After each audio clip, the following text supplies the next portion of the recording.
Thousands of hooves beat across the steppe, while the emperors in Rome lose inch after inch. The death of Stilicho and the sole rule of the Emperor Honorius has been a disaster for the Western Roman Empire.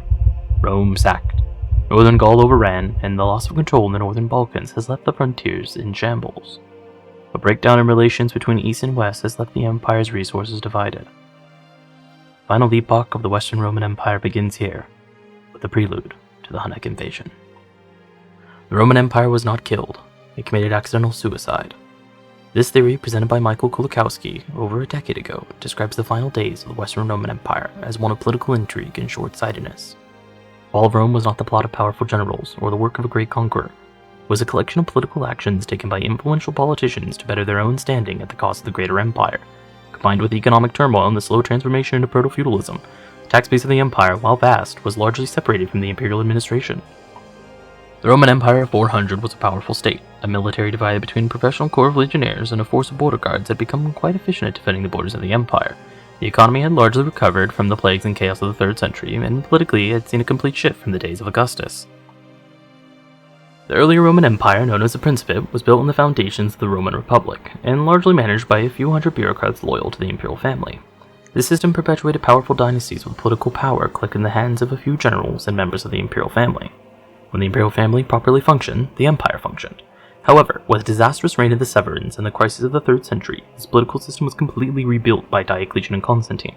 The bureaucracy of the empire was massively expanded to tens of thousands of bureaucrats, and a large hierarchical system. Along with societal changes and Diocletian's reforms pushing sons to take the trades of their fathers, society becomes significantly more stratified in the late Roman Empire. This brought stability, but also reduced the talent pool available to the Romans. The larger bureaucracy was far more efficient, but also extraordinarily expensive. Diocletian's reforms made the empire more stable by spreading out its wealth and power, but they shifted the empire's weaknesses.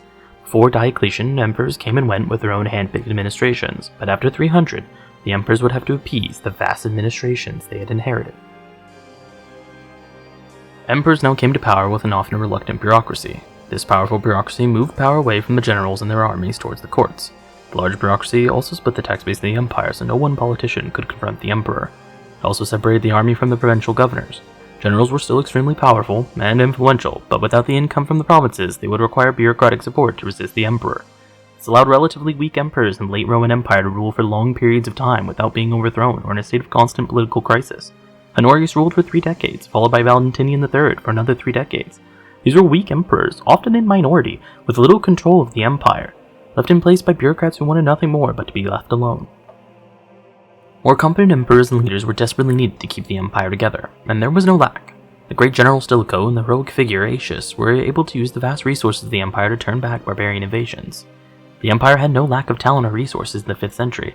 Its immense bureaucracy was just incapable of placing the right resources in the right hands. The economy of the late Roman Empire was quite vibrant and in many ways more productive than in the 2nd century. Production was less centralized, however, this wider distribution of economic resources also allowed provinces to better manage themselves in times of crisis. The Vandalic invasion of Africa in 429 would have crippled the Italian economy of the earlier empire. However, local food production and trade with the wider empire were able to maintain the more conservatively sized cities of the peninsula. The economy of the late Roman Empire was less impressive, but it was more stable. Local production had shifted away from latifundiums, large plantations, and towards landed estates under proto-feudalism. This brought the nobility out from the cities and towards the countryside, creating more communities with smaller populations. The political crisis of the 3rd century and the accompanying economic collapse forced the empire to decentralize. While Germanic incursions such as the Gothic sack of Rome and the Frankish invasion of the Rhine would destabilize the frontiers and bring devastation, they did not completely break the economy at the core of the later Roman Empire.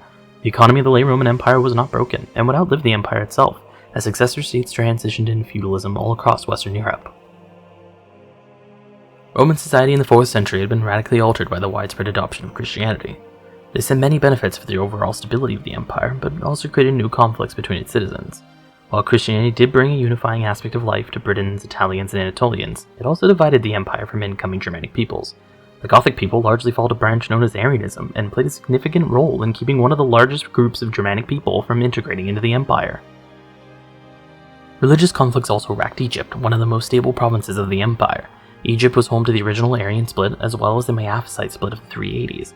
Conflicts over the nature of the Holy Trinity and other theological issues would plague the Eastern Roman Empire long after its Western counterpart collapsed. Christianity left a long-lasting mark on Rome, and while it had benefits and weaknesses, its influence on the collapse of the Western Roman Empire was largely insignificant in comparison to its political gains.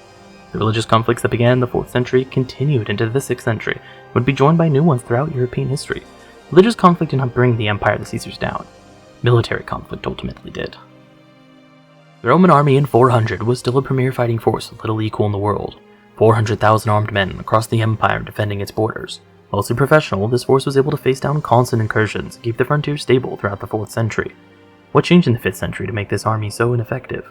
Why were the Germanic people of 450 able to overrun the empire when they could not in 350? The army of the 4th century was largely organized the same way until the end of the Western Roman Empire. However, its funding and composition had changed immensely. While the core of the Roman army and border forces stayed the same, the introduction of Germanic and later Hunnic auxiliaries and mercenaries added a new complicated element. Germanic mercenaries were not an inherently bad idea and reflected a long Roman military tradition. They, however, were more reliant on consistent funding to be effective. Why did the Romans decide to use these mercenaries when they were unable to raise the funds to maintain them? Why didn't they call on the empire's vast manpower? The late Roman Empire physically could not support as many soldiers as its predecessor. While the tax base was still immense, it was smaller than previous centuries. Decreased urbanization had made it difficult to justify pulling workers from the farms. However, this issue was overshadowed by the larger issue at the heart of the Roman Empire. Bureaucracy was unable to attract its men to the army. The issue of recruitment had begun long before the 5th century, and was a problem even Diocletian faced. However, it had worsened as bureaucrats from provinces at the core of the empire were unwilling to sacrifice their workers. The men that the army needed could be better utilized on the farms, workshops, mines. The local bureaucrats of the late Roman Empire, which had been empowered by Diocletian's reforms, were so separated from the empire's governance that they did not see value in contributing to it. The heart of the Roman collapse in the 5th century is a bureaucratic system that empowered local elites to restrict resources from supplying the frontiers. The core regions of the empire abandoned the frontier. The Eastern Roman Empire was able to survive this phenomenon because its only weak frontier region was the Balkans. Syria, Egypt, and Anatolia were all capable of defending themselves with the resources available to them. With only one weak frontier to compensate for, the army was able to hold the tide until a slowdown in migrations. The Western Roman Empire was faced with Britain, the vast Rhine River, and over half the Danube. This was simply too vast a territory to be defended with the little resources these regions had available. The Roman Empire was a powerful state in 400, and was far from collapsing. However, the lack of support from the core provinces, inept emperors supported by a corrupt bureaucracy, and an economic system decentralizing kept the army from receiving the resources it needed to meet the challenges of the 5th century. All while, its greatest challenge was about to bring the full might of the step upon them.